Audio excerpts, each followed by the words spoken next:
안녕하세요. 저는 지방에서 사는 30대 후반의 여성입니다. 여러분은 하루에 물을 몇 잔 마시나요? 저는 원래 물을 거의 마시지 않았는데 물을 적당히 마시면 건강에 좋다고 해서 하루에 8잔씩은 꼭 마시려고 해요. 그런데 이 물도 너무 과하게 마시면 몸에 좋지 않다고 합니다. 물을 너무 많이 마시면 몸속의 수분과 염분의 양이 균형을 잃어 오히려 탈수 증상이 생긴다고 해요. 그래서 아무리 물을 마시는 것이 좋다고 해도 적당량만 마셔야 건강해질 수 있습니다. 저는 우리의 삶도 마찬가지라고 생각해요. 좋다는 이유로 너무 과하거나 욕심을 내서 무언가를 하면 오히려 그르치는 경우가 종종 있는 것 같습니다. 지금부터 제가 들려드릴 이야기가 바로 욕심으로 인해 망해버린 내용인데요. 재미없는 사연일지도 모르겠지만 아는 동생의 이야기 듣는다 생각하시고 마음 편히 들어주시면 감사하겠습니다. 일단 우리 가족에 대한 소개부터 해보려고 해요. 저의 부모님은 젊은 시절 시내에 있는 상가 한 채를 매입하셔서 상가 관리도 하시고 나물이나 감자, 고구마 등을 밭에서 키우셔서 판매도 하십니다.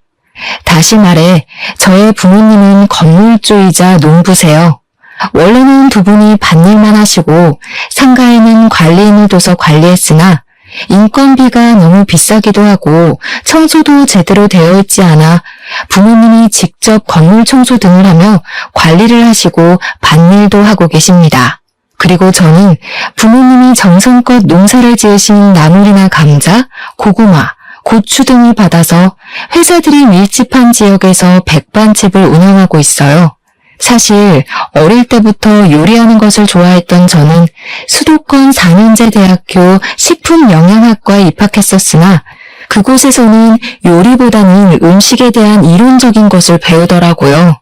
게다가 대학교 학비에 기숙사비, 생활비까지 하면 돈이 한두 푼이 드는 것이 아니었습니다. 이렇게 대학교에 다니는 것이 시간 낭비에 돈 낭비라고 느껴진 저는 오랜 고민 끝에 자퇴하고 부모님의 도움을 약간 받아 백반집을 차렸어요. 물론 지금은 부모님께서 지원해주신 모든 금액을 다 갚은 상태입니다. 백반집은 제 생각보다 정말 잘 되었어요. 집밥을 먹지 못하는 직장인들이 점심시간마다 줄지어왔고 그 덕에 점심때는 11시부터 항상 빈자리가 없었습니다. 게다가 저녁에도 점심만큼은 아니지만 손님들이 꽤 왔고 한 번씩 단체 회식 예약도 들어왔어요. 저는 제가 만든 음식을 먹으러 오신 손님들이 오셔서 실망하지 않도록 맛있는 음식으로 대접했고 백반집을 운영하는 데 있어서 절대 욕심 부리지 않았습니다. 그런 저의 진심이 통해서인지 백반집은 날이 가면 갈수록 더 사람들이 많이 왔고 백반집 연지 2년 만에 순이익이 어지간한 기업 연봉까지 나왔어요. 온종일 요리하는 것이 힘들기는 했지만 그래도 재밌었습니다. 그렇게 한 곳에서 15년 가까이 일했고 어느덧 저는 제대로 된 연애도 못 해보고 나이는 점점 들어 30대 후반이 되었어요. 오랫동안 장사를 하다 보니 단골 손님들도 많이 생기고 제법 친해진 사람들도 생겼는데 그중에 친절하고 착해 보이는 분이 한 분 계셨습니다. 그분은 회사 사람들과 몇 년째 식당에 오셨는데 일주일에 서너 번은 계속 마주치다 보니 친해지게 되었고 어쩌다가 그분의 이름과 연락처도 알게 되었는데 이름이 임준석이었어요. 준석 씨는 한 회사에 6년째 다니고 있는 과장이었고 저처럼 일만 하느라 결혼도 못한 상태였습니다. 우리는 몇 번씩 대화를 나누다가 자연스레 호감이 생겼고 식당이 아닌 외부에서 약속을 정하고 만나기도 했어요. 저는 점점 준석 씨에게 이성적인 설렘이 느껴졌고 어찌어찌 하다 보니 연인이 되었습니다.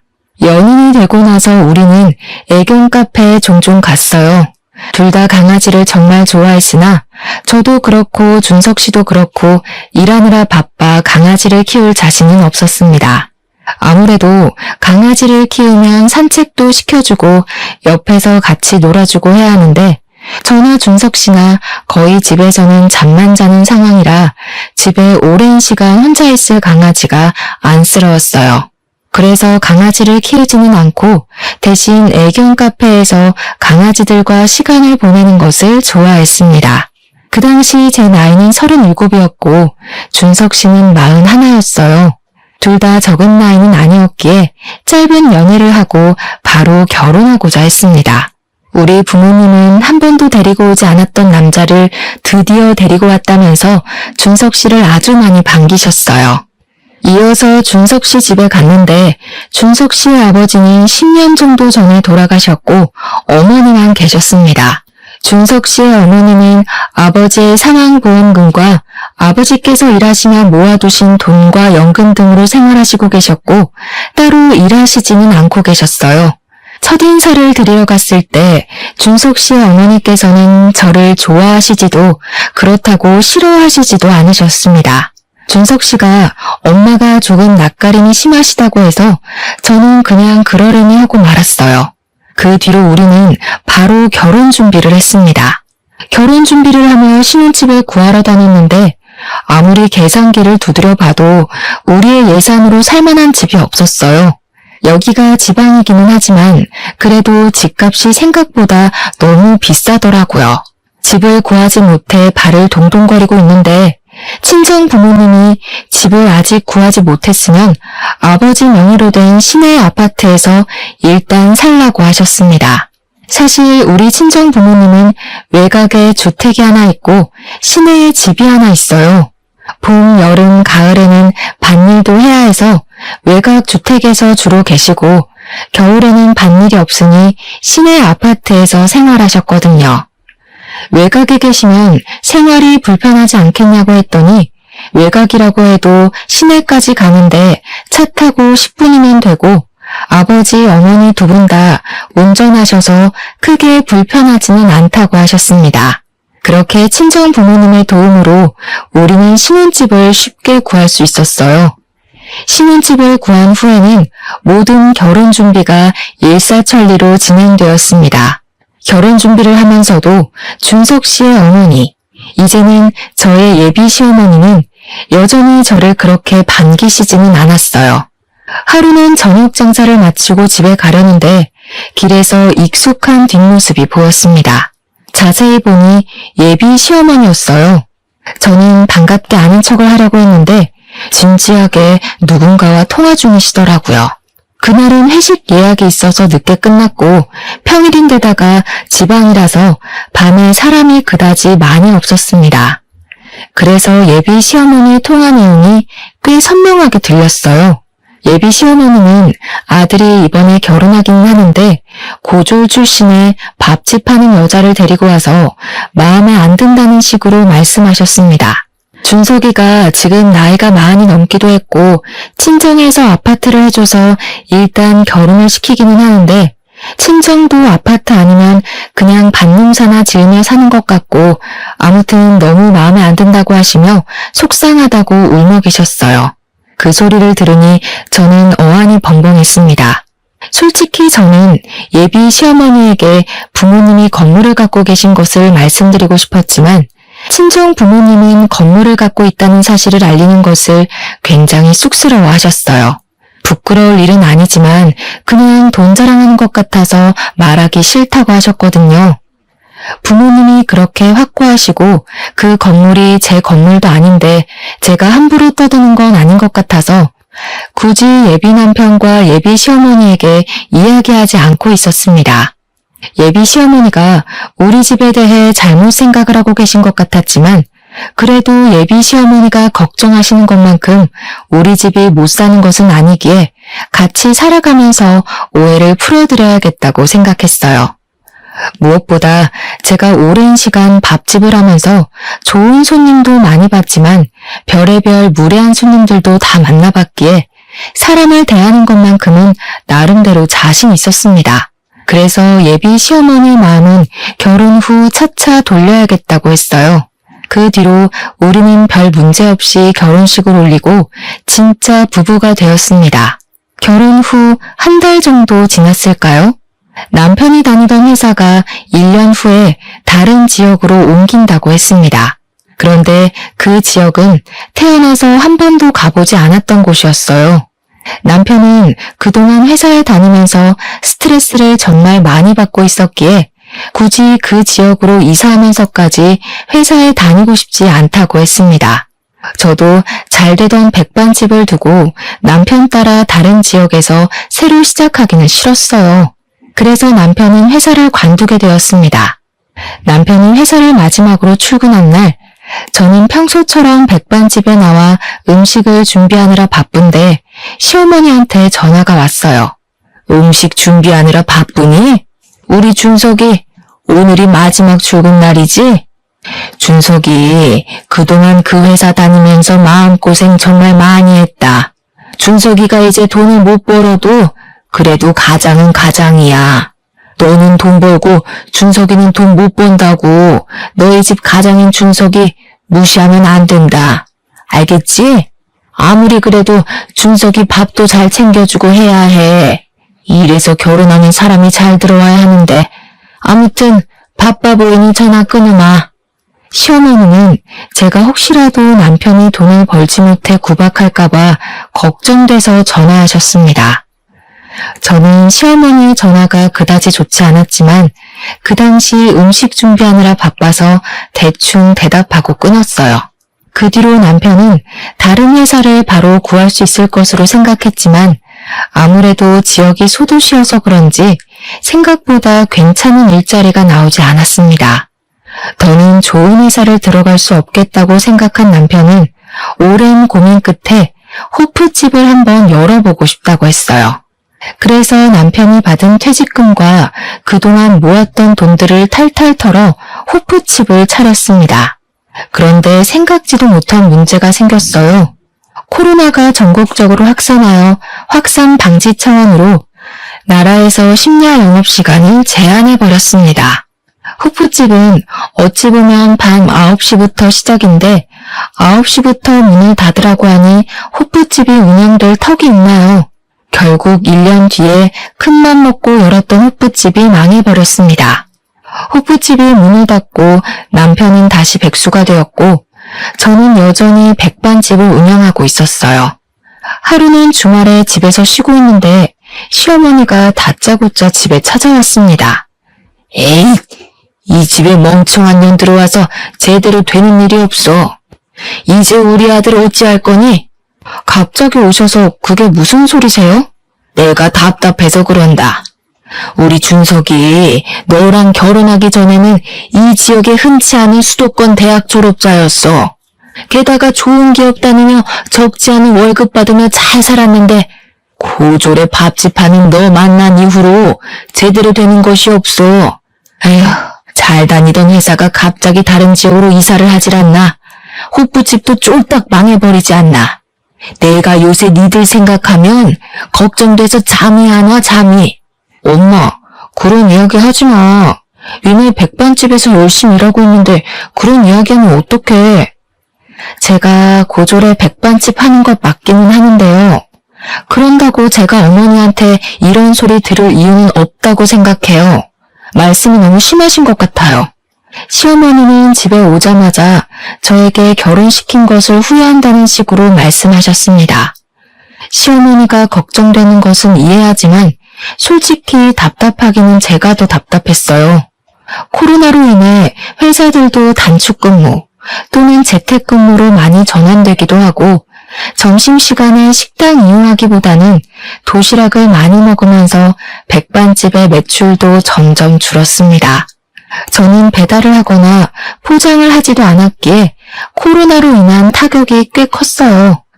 남편은 일을 도무지 못 구하고 있었고 제가 백반집에서 번 돈으로만 생활하려니 힘들어 죽겠는데 시어머니까지 와서 제가 멍청해서 이렇게 되었다는 소리를 들으니 너무 속상해서 눈물이 다 났습니다.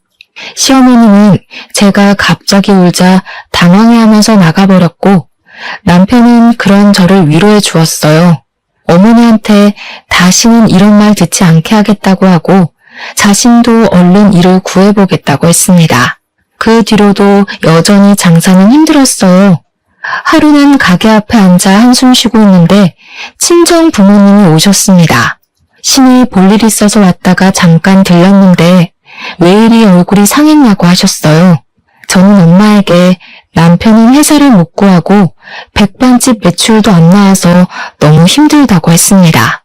그리고 시어머니가 아직도 저를 그다지 좋게 생각하지 않는다고 말하고 싶었지만 부모님이 속상해하실까봐 말하지 않았어요. 부모님은 저의 이야기를 듣더니 그동안 힘들었을 텐데 왜 내색하지 않았느냐고 하셨습니다. 그러면서 그렇게 정 힘들면 일단 지금 사는 집 명의를 제 명의로 바꿔주시겠다고 했어요. 나중에 혹시 더 힘든 일이 생기거나 하면 그때 그 집을 팔던가 해서 자금을 마련하라고 했습니다. 그리고 이거는 일단 혹시 모르니 시댁이나 남편에게 굳이 말하지 말고 여전히 명의는 부모님 명의인 것처럼 하라고 했어요. 제가 굳이 왜 그래야 하냐고 했더니 여자도 뭔가 비빌 언덕이 있어야 한다며 일단 제 명의로 하되 남편에게는 비밀로 하라고 했습니다. 그렇게 저는 부모님의 말씀대로 집을 제 명의로 몰래 바꾸었어요. 남편은 그 뒤로 열심히 일을 구해보려고 했지만 코로나 시국이라 회사에 다시 들어가기 힘든 상황이었습니다. 저는 더는 가게 장사만으로는 안 될 것 같다는 생각에 배달을 시켰어요. 회사에 도시락 배달을 하니 조금씩 주문이 들어오기는 했지만 배달료가 너무 비쌌습니다. 그래서 남편에게 당장은 일하지 않으니 점심시간만이라도 배달을 도와달라니까 대졸 출신인 내가 어떻게 배달을 하러 다니냐며 싫다고 했어요. 그러면서 자신에게 기가 막힌 사업 아이템이 있다고 하며 저에게 한번 들어보라고 했습니다. 사실 이 동네에 강아지를 키우는 사람들이 많은데 강아지들이 마땅히 놀만한 곳은 없었어요. 요새는 목줄도 의무화되고 큰 개들은 입마개도 꼭 해야 하며 개물림 사고가 잦다 보니 애견인들이 마음 놓고 다닐 곳이 생각보다 없었거든요. 그래서 남편은 애견 유치원을 열고 싶다고 했습니다. 주변에 강아지를 키우는 지인들에게 물어보니 애견 유치원이 하나쯤 있었으면 좋겠다고 했다면서 한번 열어보자고 했어요. 나쁜 생각은 아니었지만 이미 호프집으로 망한 터라 저는 또 망할까봐 걱정되었습니다. 그러던 어느 날 친정엄마에게 전화가 왔어요. 남편은 요새 회사 구하고 있냐길래 사실 지금 애견 유치원을 창업하고 싶다 해서 일을 도와줘야 할지 말아야 할지 고민이 된다고 했습니다. 친정엄마는 처음에 아버지가 상가 매입한다고 하셨을 때 엄청 말렸는데 지금은 결국 잘 되고 있지 않냐며 한번 남편 믿어보라고 했어요. 그리고 친정엄마 지인분들도 이 근처에 강아지들이 놀만한 곳이 없다고 이야기했다며 애견 유치원 하나쯤 생기면 잘 될 것 같다고 하셨습니다. 그리고 다음날 친정아빠가 남편과 저에게 전화해서 잠깐 친정으로 오라고 했어요. 친정아빠는 남편에게 애견 유치원 차릴 생각이 있다고 하던데 어떤 식으로 할 건지 한번 이야기해 보라고 하셨습니다. 친정아빠가 사실 지금은 사업을 안 하시지만 젊을 때는 사업을 크게 하셔서 안목이 꽤 좋으시거든요. 건강상의 문제로 회사를 친척에게 넘기고 지방으로 내려오기는 했지만 그때 사업으로 번 돈으로 이곳에 주택과 아파트 그리고 상가를 사신 것입니다. 친정아빠는 남편의 사업 계획을 들어보시고는 가능성이 있다고 생각하셨는지 돈을 빌려줄 테니 한번 해보라고 하셨어요. 그러면서 유동인구가 많은 상가의 건물주가 아빠와 호영호재하는 분이라면서 상가 한 곳을 소개해 주셨습니다. 그곳은 사람들이 많이 다니는 곳이라 원래는 정말 비싼 곳이었지만 친정아빠의 도움으로 저렴하게 상가를 얻을 수 있었고 애견 유치원처럼 창업하는 데 드는 비용 일부도 차용증을 쓰고 아빠에게 돈을 빌렸어요. 반면 시댁에서는 애견 유치원 창업한다고 말씀드리니 지원해줄 수 있는 돈이 없으니 알아서 잘해보라고만 하셨습니다. 남편은 친정의 적극적인 도움으로 애견 유치원을 열었어요. 평일에는 애견 유치원을 운영했고 주말이나 공휴일에는 낮에만 애견 카페를 운영했습니다. 저는 평일에는 백반집을 운영했고 주말에는 애견 카페로 출근해서 남편의 일을 도왔는데 생각보다 손님이 꽤 많았어요. 다행히 백반집도 서서히 식당에 손님들이 다시 찾아왔고 배달을 시작하면서 다시 예전만큼의 매출이 나왔습니다. 그렇게 백반집, 애견, 유치원 모두 안정이 되어가던 어느 날씨 좋은 날 주말이었어요. 남편은 카페 운영하는데 필요한 소모품이 없어서 사러 나갔고 저 혼자 애견 카페에서 일하는데 시어머니가 오셨습니다. 너는 어떻게 카페를 열었는데 시애미한테 한 번이 오라는 소리를 안 하니? 역시 밥집 하는 무식한 것이라 그런지 생각도 없고 예의범절도 없고 그동안 바빠서 연락 못 드렸어요. 평일에는 제가 운영하는 백반집 일하고 주말에는 보시다시피 요새 손님이 많이 와서 정신없네요. 난 솔직히 네가 있어서 여기도 호프집처럼 망하면 어쩌나 걱정했는데 그나마 여기는 좀 잘 되나 보다. 하긴 우리 준석이가 좀 똑똑하긴 하지. 준석이가 너같이 고졸에 밥집이나 겨우 하는 멍청한 애를 마누라로 들이지만 않았어도 더 크게 성장했을 텐데 말이야.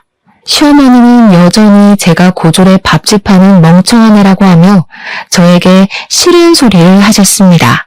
그때 남편이 카페 물건을 사서 돌아왔고 남편 역시 시어머니가 저에게 뭐라고 하는 것을 다 들었어요.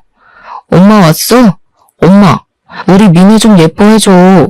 미네가 없었으면 이 주말에 나 혼자 이 일 다 했어야 했다고. 미네 도움으로 내가 이만큼이나 성공한 거야. 미네 도움은 무슨? 여기 차리는데 제가 도움될 게 뭐가 있다고. 아니, 백반 고작 6,000원, 7,000원짜리 팔아서 뭐 입에 풀칠이나 하겠니? 다 우리 아들이 똑똑하고 사업 수완이 좋아서 이렇게 한 거지. 안 그래? 말씀이 좀 심하시네요. 사실 어머니, 이 애견 유치원이요. 엄마 덥지? 저기 앉아 계셔. 내가 얼른 맛있는 음료수 하나 대령하겠습니다. 제가 이곳 친정아빠의 도움으로 열었다고 이야기하려 했는데 남편이 시어머니를 카페 창가 쪽으로 데리고 갔습니다. 가만히 생각해보니 남편이 시어머니에게 친정아빠의 도움을 받았다는 것을 말하지 않은 듯 했어요. 사실 저는 시어머니가 저를 좋게 봐주지 않아서 시어머니와 직접 연락하는 것을 최대한 피했었기에 시어머니에게 애견 유치원을 어떻게 열 수 있게 되었는지 말할 기회가 없었습니다. 당연히 남편은 시어머니에게 말했을 것으로 생각했는데 그게 아니었어요. 그날 시어머니가 가시고 퇴근 후 집에서 남편에게 시어머니한테 친정에 도움받은 것을 말하지 않았냐고 물었습니다. 사실 우리 엄마 나 백수된 뒤로 정말 많이 걱정하셨어. 여보는 엄마랑 거의 통화하지 않아서 잘 모르겠지만 그동안 정말 마음고생 심하게 하셨거든.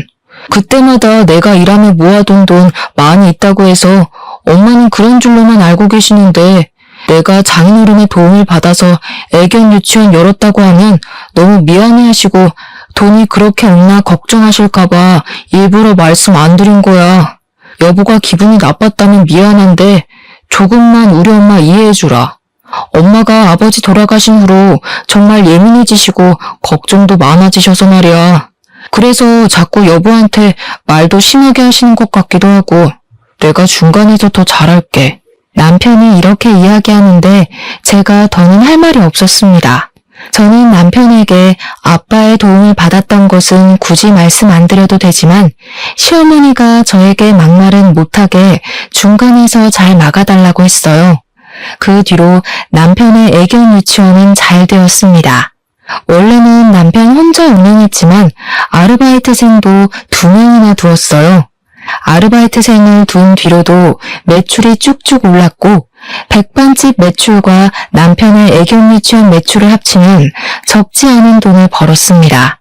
사업에 재미를 본 남편은 이어서 애견 유치원을 체인점으로 내고 싶다고 했어요. 저는 사실 체인점은 아니라는 생각이 들었습니다. 음식점도 하나만 있을 때는 잘 되다가도 2호점, 3호점이 생기면 맛이 변하고 손님도 뚝 끊기는 경우가 허다하잖아요. 물론 애견 유치원은 음식점은 아니라 다를 수도 있으나 저는 지금의 애견 유치원 하나만으로도 앞으로 우리가 먹고 사는데 지장이 없다고 생각했습니다. 또한 남편만 일하는 게 아니라 저도 백반집을 운영하고 있잖아요. 솔직히 남편도 힘들겠지만 저도 평일에는 백반집, 주말에는 애견 카페 운영하느라 너무 피곤하고 힘들었습니다. 그런데 2호점, 3호점까지 내면 아르바이트생들을 더 고용한다고 해도 분명히 힘들 것이 아니겠어요? 그래서 저는 체인점을 내고 싶다는 남편을 말렸습니다. 하지만 남편은 끝까지 체인점을 내자고 했고 상가 자리를 알아보러 이 사람 저 사람들을 만나러 다녔어요. 그러던 어느 날이었습니다. 백반집에 필요한 재료를 사러 마트에 다니는 길이었어요. 마트에서 장보고 주차장에 갔는데 고급 외제차 한 대가 있었습니다. 근데 그 차에서 시어머니가 운전해서 내리는 거예요. 저는 시어머니한테 가서 인사를 한 뒤 차가 언제 바뀌었냐고 물었습니다. 시어머니는 저를 이해 못하겠다는 표정으로 이번에 아들이 뽑아줬는데 못 들었냐고 했어요. 저는 남편한테 들은 적 없다고 했습니다. 그래? 우리 준석이가 얼마나 너 눈치를 보고 살면 이런 것도 말 안 하겠니? 너 괜히 집에 가서 우리 준석이한테 뭐라고 하지 마라. 알겠니? 시어머니는 빨리 가야 한다며 후다닥 가버렸고 저는 남편이 도대체 어디서 돈이 나서 저렇게 비싼 차를 샀는지 궁금했습니다. 그러다가 얼마 전 적금이 만기되었다는 것이 떠올랐고 혹시 그 적금 부었던 돈으로 산 것이 아닐까 하는 생각이 들었어요. 사실 우리는 각자 번 돈의 70%는 공동생활비 겸 부부생활비로 쓰고 30%는 개인의 용돈으로 사용했어요.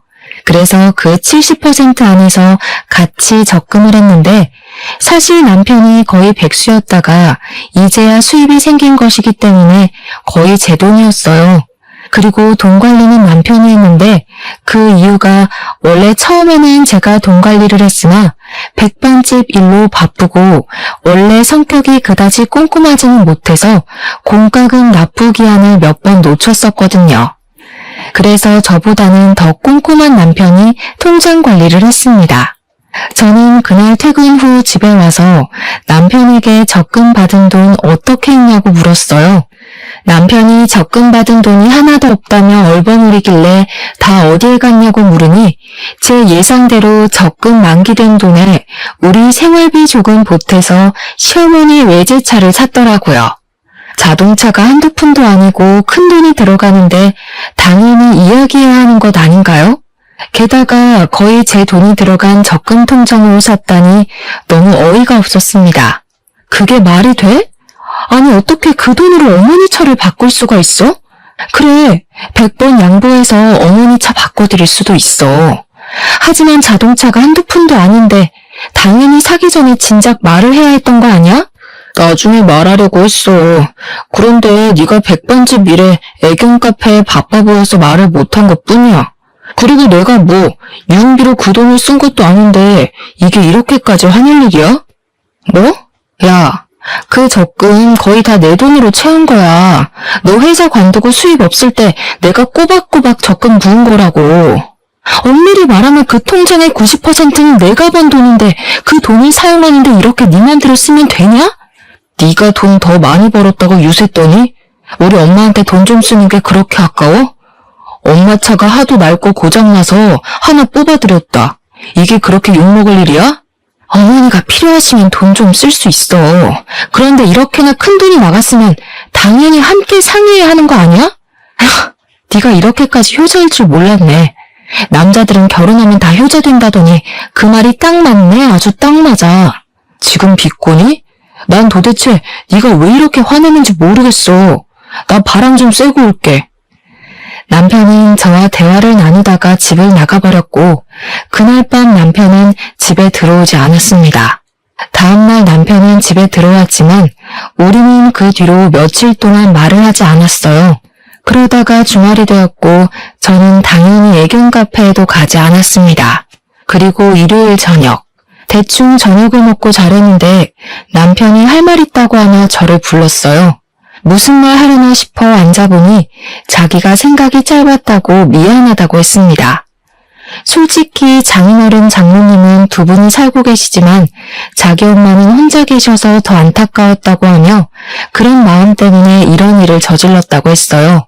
그러면서 다음에 혹시라도 또 이런 일 생기면 꼭 말하겠다고 했습니다. 저는 남편에게 알겠다고 하며 다시 또 이렇게 비싼 것을 살 일이 있으면 먼저 말을 해달라고 했어요. 그 뒤로 우리는 다시 평소처럼 잘 지내기는 했으나 솔직히 내 마음은 예전처럼 편하지만은 않았습니다. 남편에 대한 신뢰를 잃었고 솔직히 남편이 통장 관리를 하고 애견 유치원의 실제 매출액을 모르기에 정말 70%를 공동생활비로 내는 것인지 아니면 일부만 내는 것인지에 대해 확인할 길이 없었어요. 그렇게 시간이 흘러 시어머니의 환갑이 왔습니다. 일반 생신도 아닌 환갑이었고 좋든 싫든 저는 그분의 며느리이니 우리 집에서 생신상을 직접 차리기로 했어요.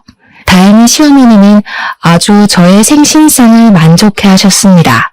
시어머니는 음식을 다 드신 후 아주 조심스럽게 갖고 싶은 것이 있다고 하셨어요. 얘들아, 요새 온몸이 쑤시는 것이 너무 힘들단다. 저번에 친구 집에 가서 안마의자를 했는데 정말 너무 시원하고 좋던데 혹시 안마의자 하나 사줄 수 있겠니? 너희 둘 다 요새 잘 벌잖아.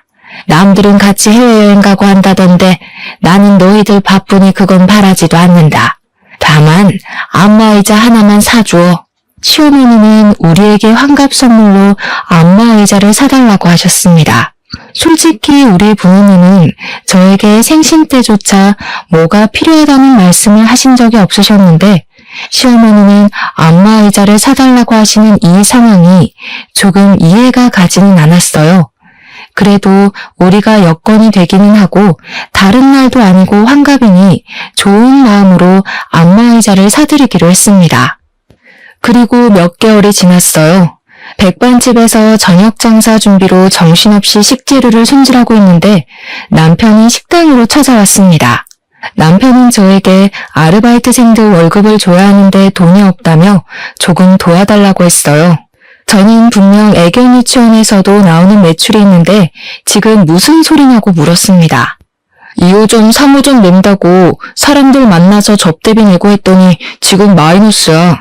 지금 당장 아르바이트생들 월급도 주고 상가 관리비도 내야 하고 돈 나갈 것이 너무 많은데 이를 어쩌지? 그동안 모아둔 돈 있으면 한 번만 좀 도와주면 안 될까? 뭐? 아니 아무리 그래도 월급이나 관리비는 빼놓고 돈을 썼어야지. 그런데 그게 얼마나 된다고 마이너스까지 돼? 이따 밤에 확인 좀 해봐야겠어. 확인하고 나서 돈을 빌려주든 말든 할게. 남편은 제 앞에서 돈이 없다고 울상이었습니다. 그날 밤 퇴근 후 집에 가서 남편과 함께 통장을 확인해보니 남편은 꾸준히 시어머니한테 용돈을 보내고 있었어요. 게다가 체인점을 오픈한다고 사람들을 만나서 모든 밥값을 다 남편이 내고 있었습니다. 저는 남편에게 네 사업 유지하는데 메꿔줄 돈 없다고 했고 남편은 그럼 친정에서 빌려서라도 돈 좀 구해달라고 했어요. 당당하게 돈을 요구하는 남편의 태도에 기가 막혀서 저는 절대 돈을 안 줄 것이라고 단호히 거절했습니다.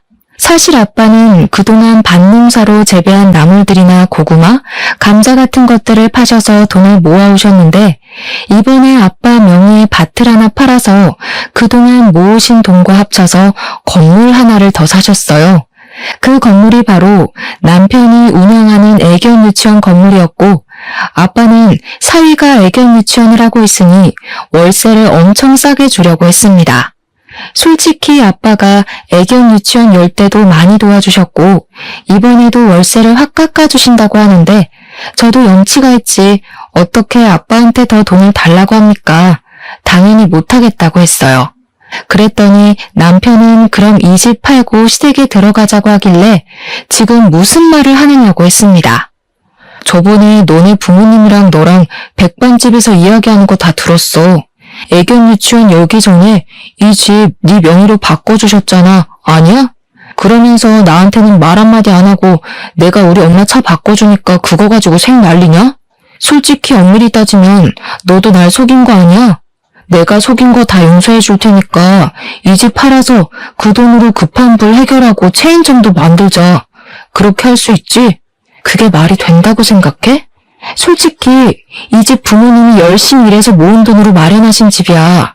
그런 집을 어떻게 그렇게 넙죽 받아 처먹을 생각을 해. 사람이 양심이 있어야지. 남편과 저는 그날 대판 싸우고 그 뒤로 우리는 서로의 의견을 굽히지 않아 숨막히는 냉전 상태가 되었습니다. 그렇게 일주일 정도가 지났어요. 그날은 우리 엄마 생신이었고 다음 날이 시아버지 제삿날이었습니다. 저는 엄마 생신상을 우리 집에서 차리고 다음날 시아버지 제사를 준비하기로 했어요. 남편도 엄마 생신이니 오라니까 일하느라 바쁘다고 안 온다고 했습니다. 저 역시 남편에게 아직 화가 풀리지 않아서 혼자 부모님을 집에 모시고 생신상을 차리고 있었어요. 한창 정신없이 준비하는데 누가 집 대문을 열어 나가보니 남편과 시어머니가 있었습니다. 준석이가 말해줘서 알았다. 결혼하면 친정은 이제 남이지 무슨 집에서 생신상을 차려? 그리고 남자가 사업을 한다는데 여윳돈이 있으면 좀 보태줘야지. 돈도 안 보태주면서 어디서 감히 집에서 친정 생일상을 차려? 시어머니는 집에 신발도 벗지 않고 들어오더니 제가 정성껏 준비한 엄마의 생신상을 그대로 뒤집어 엎었습니다. 그 모습을 본 부모님과 저는 정말 화가 났어요. 사돈, 지금 이게 뭐하는 짓입니까? 어떻게 상을 이렇게 엎어요? 바깥 사돈, 잘 오셨네요. 안 그래도 물어볼 것 있었는데 요새 돈이 궁하세요? 왜 건물에서 청소하고 다녀요? 아니 글쎄 어제 내가 친구들이랑 밥 먹으러 갔는데 사돈 남자 화장실 청소하고 나오시더라고요. 그나마 사돈이 날 못 봐서 망정이었지. 만약에 날 아는 척이라도 했으면 어쩔 뻔했어? 대원천 쪽팔려서. 건물 청소부인 친정 뭐가 잘났다고 생일상까지 거나하게 차려 돈 아깝게. 아빠가 예전에 산 건물에 꽤 괜찮은 음식점이 하나 있는데 시어머니가 그 음식점에서 밥을 먹고 나오는 길에 화장실 청소하고 나오시는 아빠를 보셨나 봐요. 시어머니는 건물 청소하는 아빠의 모습이 부끄러웠다고 하며 대놓고 면박을 주었습니다. 네, 제가 그 건물 청소합니다. 그런데 제가 왜 그 건물 청소하고 다니는지 아세요? 뭐 보나마나 푼돈 몇 푼 좀 벌어보려는 거겠지 뭐. 어찌 보면 틀린 말은 아니네요. 인건비 좀 줄이려고 제가 직접 청소하고 다니는 거니까요. 인건비? 무슨 인건비? 당신이 그 건물 주인이라도 돼? 그 조물주 위에 있다는 건물주라도 되느냐고. 네, 그 건물 주인이 바로 접니다. 건물 관리 청소 용역까지 쓰려니 아무래도 돈이 한두 푼 드는 것이 아니라서 제가 직접 그 건물 관리하고 있었다고요. 그 건물에 상가 풀로 입점한 건 아시죠? 그리고 말이죠. 당신 아들이 운영하는 애견 유치원 그 건물도 이제 제 건물입니다. 거기 건물주가 바로 나라고요. 아빠는 그동안 돈 자랑하는 것 같다며 굳이 밝히지 않았던 건물주라는 사실을 밝혔습니다. 이 말에 시어머니는 깜짝 놀라고 그 옆에 있던 남편 역시 예상치도 못한 상황에 깜짝 놀라더니 이내 표정이 밝아졌어요. 장인어른이 새로운 건물주셨어요?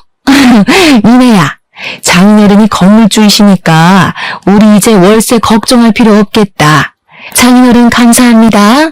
나한테 뭐가 감사하다는 건가? 너네 엄마가 여자가 결혼하면 친정은 남이라고 하지 않았나? 즉 우리는 남남인 사이이니 내가 자네의 월세를 깎아줄 필요도 전혀 없겠지. 안 그런가? 아니, 아까 그 말은 그런 뜻이 아니고 말이 그렇다는 거죠, 말이. 그만큼 여자는 시댁에 잘해야 한다 이 뜻이지 무슨 말을 또 그렇게 고지고대로 해석하고 있어요. 그럼 그게 뭔 뜻인데요? 호의가 계속되면 권리인 줄 안다더니 그 애견 유치원 한다고 내가 지원해준 돈이 얼만데 지금 뭐 어디서 큰 소리야? 큰 소리 칠 사람이 누군데? 임서방, 자네 애견 유치원 처음 일 때 내가 준 돈 다시 다 뱉어내게. 우리는 남이니 나는 그 돈 다시 받아야겠네. 그리고 원래 자네 애견 유치원 월세는 깎아주려고 했는데 자네 엄마 말대로 친정은 남이니까 굳이 그럴 필요도 없겠어. 월세는 그대로 유지하고 처음에 지원해준 돈 다시 다 뱉어내. 한 푼도 빠짐없이 말이야. 아빠의 말에 남편과 시어머니는 열심히 머리를 굴리더니 아무리 생각해도 자신들이 불리한 조건이라는 것을 깨달았는지 말이 헛나왔다며 좋은 날 괜히 역정내지 말고 한 번만 봐달라고 했습니다. 그러나 이미 이전부터 화가 난 아빠는 매우 단호히 거절했어요. 아빠가 많이 단호하시네. 그리고 나도 할 말 있는데 솔직히 그동안 정말 참고 살았는데 버는 족족 시댁에다가 다 갖다 바치는 너랑은 도무지 못 살겠다. 우리도 여기서 갈라서자. 나는 일단 우리 엄마 생일 파티하러 친정 갔다가 일주일 뒤에 올 테니까 이 집에 있는 네 짐들 다 정리해놔. 일주일 후에도 짐들 정리 안 돼 있으면 다 버려버린다. 여기 이 집 내 명의인 거 알지? 참, 그리고 저기 부엌도 좀 정리하고.